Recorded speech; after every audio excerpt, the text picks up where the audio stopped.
Give them a shot to do what?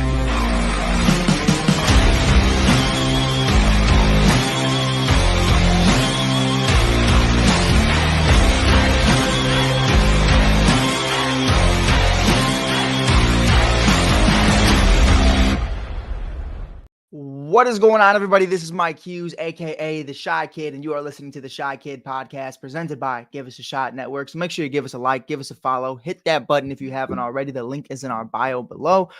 We got some crazy breaking news today. Obviously, the WNBA break is officially here. It concluded last night with the Chicago Sky victory with Usher, baby. You love to see it against the Las Vegas Aces in Vegas.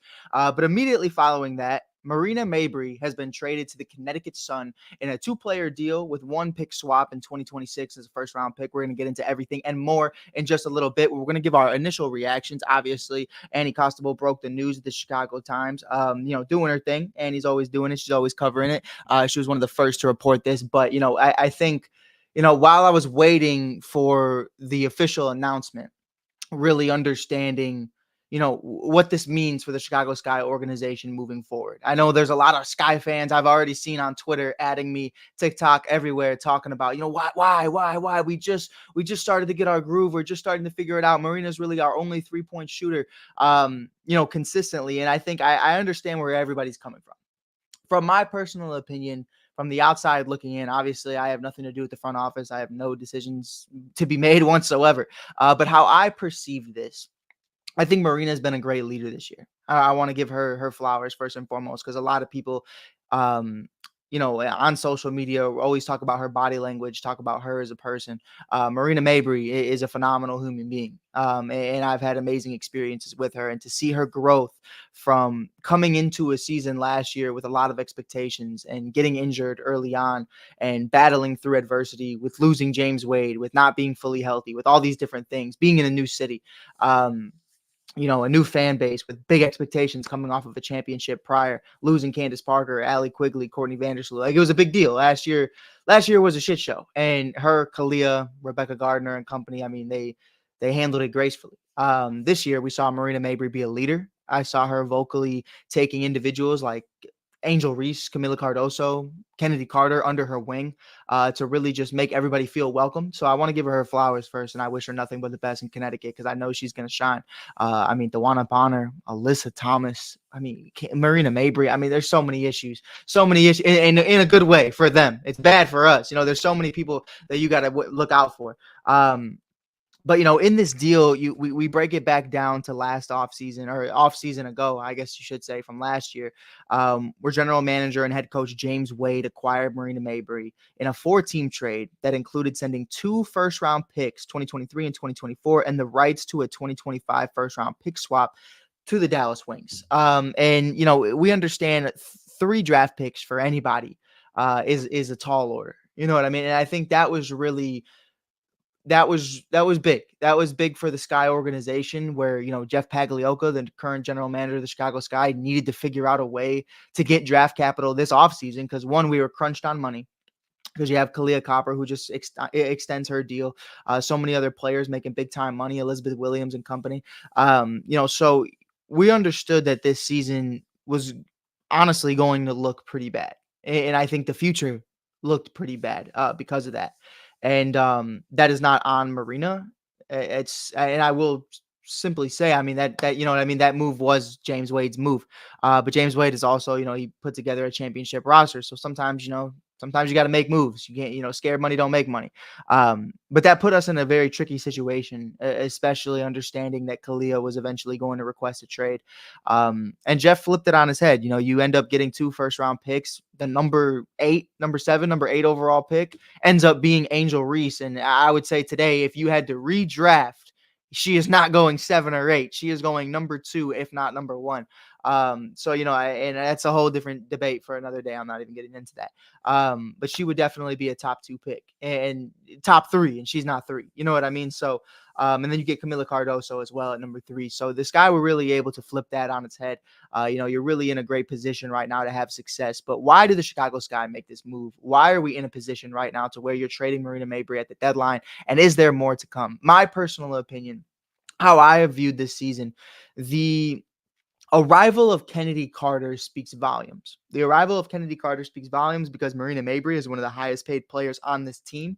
And Kennedy Carter is going to be a free agent at the end of the year. You got her for close to nothing at the beginning of this year because obviously she was on a prove it deal.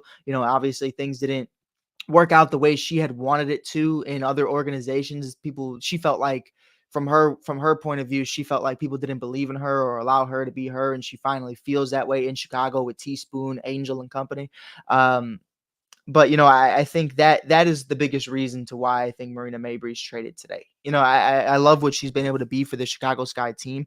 Obviously, in the beginning of the season, she was top 15 in scoring. She was one of them, and they kind of got away from that just a little bit. And that's a whole different conversation, whole different pod in itself. But Marina Mabrey on the year, 14 points per game, 5.1 rebounds, 4.6 assists, and 1.1 steal per game. When you look at her for what she's been able to do this season, shooting from the line, um, or behind the arc, I should say, 3-point percentage is 34.4%. So, she's typically where we want her to be. Obviously, she understands she can be better from a free throw perspective, and so many other places. But it's going to be interesting to see how she turns out and how she pans out in Connecticut when you have so many. I mean, there's so much floor spacing in Connecticut. There's so many options between Dewana Bonner, Alyssa Thomas. There's so many, point forwards, I guess you could say, as well. I mean, so many facilitators. It's going to be interesting. I think it's going to be really exciting to see how she continues to get back out there. Last year, she shot 39%, which is almost a career high. It was right up to her 2020 41.8%. But with the Dallas Wings. But it's gonna be a lot of fun to see what Marina is able to do. Now for the Chicago Sky, let's get into it. Let's have a conversation. Now, the Sky sent Marina Mabrey in a 2025 second round pick, which, if I'm not mistaken, is likely what they got for Rebecca Gardner from the New York Liberty. If I'm not mistaken, I don't know which pick it is. It doesn't say via who, but I would imagine that's the second round pick we got from New York in exchange for Rebecca Gardner earlier this offseason. So, but in exchange, you get Rachel Banham, pardon me, and Mariah Jefferson, 2025 first round pick and a 2026 first round pick swap. So what I love about this is Jeff continuing to bring in more picks, more draft capital, trying to build something. Youth is going to be a big part of what makes this thing go moving forward, because at some point, now obviously this is year one, so we're not too worried about it, but at some point you're going to have to pay Angel Reese. At some point you're going to have to pay Kennedy Carter and Camila Cardoso. So that's the obvious. But to get a 2025 first round pick from Connecticut, it's not the craziest thing in the world, because obviously we understand Connecticut's a great team. Unless they take an absolute swan dive in the second half, I don't see this being a top 10 pick. Really, even it's definitely not a top 5 pick. It could be a top 10 pick, but probably towards the later end, 9, 10, something like that. Mariah is a great pick here. I love Mariah for a lot of different reasons. 5'6", a guard. What she's been able to do, her versatility, her ability to just be the best version of herself coming out of UConn. I think the issue for her this season, now we talk about it in spurts: 2.1 points per game, less than one rebound per game, less than one assist, less than one steal. Why that is, last season she's on the Phoenix Mercury. We see what she was able to do: 10 points per game, 2 rebounds, 3.5 assists. She's starting the majority of those games, 39 games played, and she starts 36 of them. This year, she's only played 9 games. She has started in 0 of them. So now she's going to get an opportunity to really just be the best version of herself, to really just be someone that we can continue to rely on. From a 3-point perspective, she's shooting 33% right now, but from beyond the arc, 35 last year, 45 in 2017. She has a career 39.5 3-point percentage. So, you love what you're seeing from that. But let's talk about someone who made history the other night. We're going to talk about Jefferson in a little bit and continue to break that down. But somebody that I think, we're not really talking about enough is really just breaking down the second part of this deal. And I think Rachel is really going to be one of the biggest contributors for the Chicago Sky. Now, the other night, I forget exactly who they were playing, but she broke the WNBA record for the most threes ever made coming off the bench. She had 8 threes on 11 attempts. So, she's definitely somebody that I'm excited to see flourish. Now, she typically hasn't ever been in that starting role for a majority of her time. but I'm really excited to see, what she could potentially do in spurts. We just saw Michaela towards the end against New York light it up from three. We know who Dana Evans can be from three, and that does bring a lot of questions to why you just brought in two guards in exchange for one. What does that mean for Dana Evans in the foreseeable future?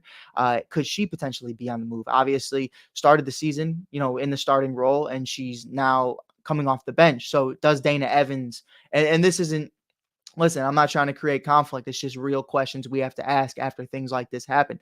Does Dana Evans still want to be in Chicago? I think is a big important question. Is it a mutual interest in them parting ways with her being a free agent at the end of the year? She wants to continue to capitalize on, hey, I want to build my momentum. I want to continue building my capital so I can get the highest paid contract I can this offseason. If you don't feel like you're going to get that in the Sky org, would it be better if we parted ways? Now, I think there's a few players that were potentially going to be on the move, and we kind of talk about it behind closed doors here and there.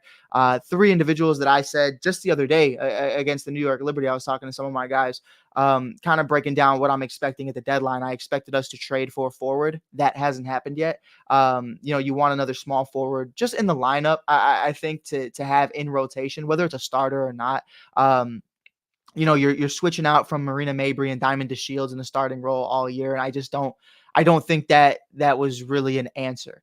It's kind of putting players out of position, and understandably so. For Teaspoon's credit, there's not a lot of options, so you do have to make with what you have. And it's just like last year with the Sky, we didn't have a lot of centers other than Will, so you kind of had to do what you had to do. Sometimes Elena Smith is there, sometimes other individuals are there. It doesn't really matter. But anyways. I think Elizabeth Williams, had she not gone down with that knee injury, season-ending knee injury, I think she was definitely somebody on the trade block. Definitely somebody that I think the Chicago Sky would have moved as well. She's one of the most intelligent individuals in the game. She's one of the most intelligent players at the position. She knows where to be. I think it's great that she's still here to be able to mentor Camila Cardoso and Angel Reese to really help them be the best versions of themselves. I think they're going to continue to grow, continue to have success with her being a player's coach on the sideline this season. But I would expect this offseason to potentially, with Camila being here in the starting role, drafted number 3 overall, Angel's your power forward. You got Isabel Harrison off the bench. I'd imagine you move Will at some point as well. So, whether my understanding was Marina Mabrey, Dana Evans, Elizabeth Williams, maybe Isabel Harrison, but I doubt it. I think those are a few names that we could be on the lookout for towards the deadline.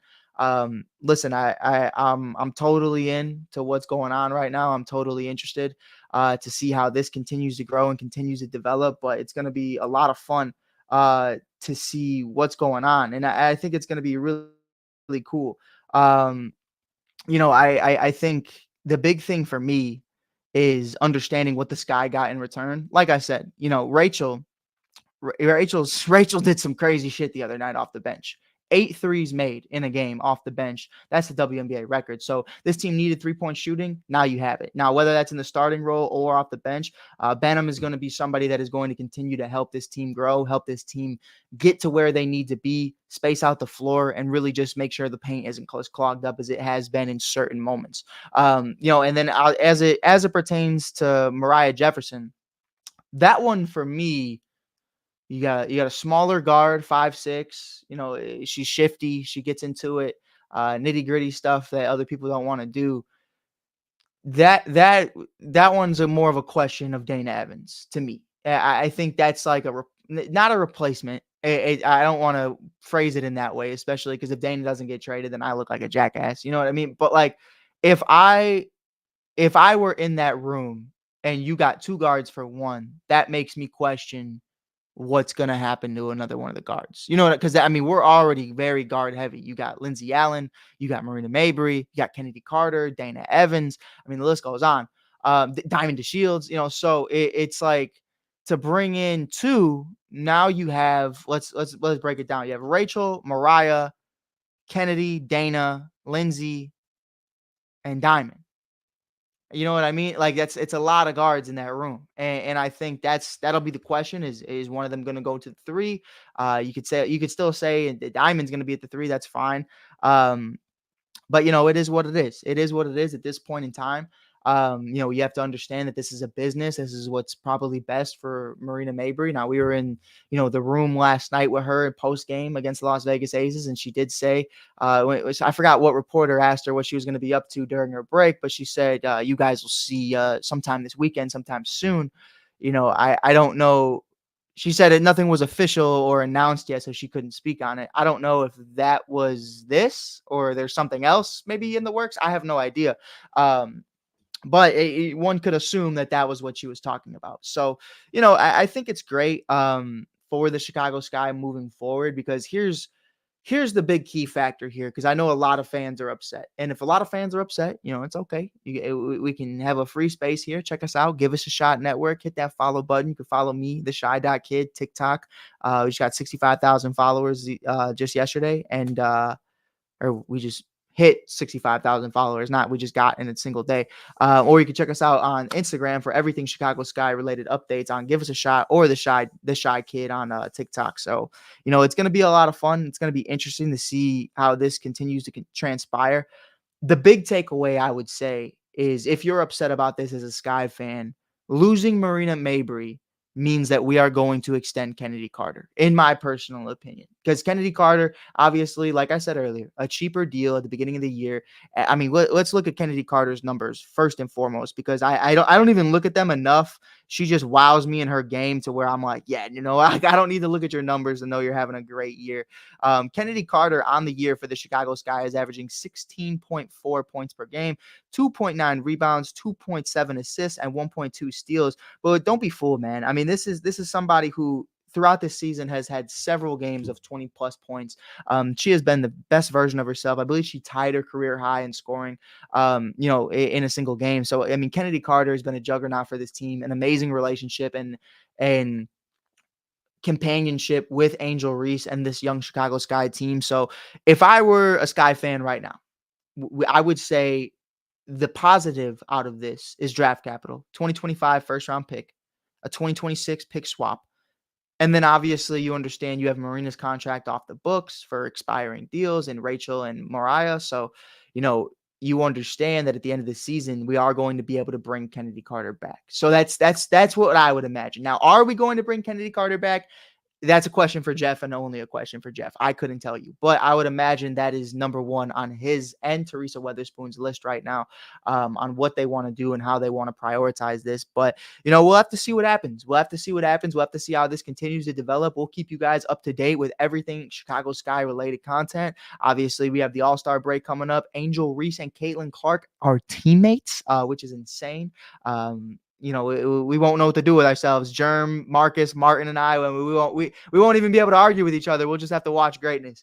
But it's going to be dope. It's going to be dope to see that. It's going to be dope to see the Olympics.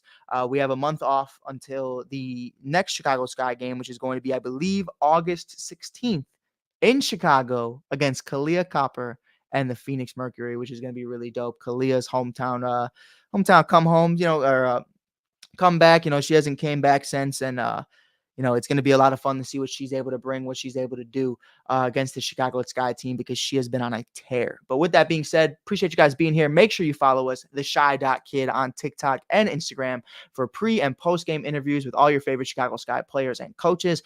Make sure you check us out on Give Us a Shot Network for all your WNBA and Chicago Sky coverage. We do everything more than just post game interviews over there. We're actually breaking down the game. We're having conversations. Sometimes it's friendly banter, sometimes it's personal. Who knows? Like, you really never know, depending on the day, because, man, we have great conversations all the time.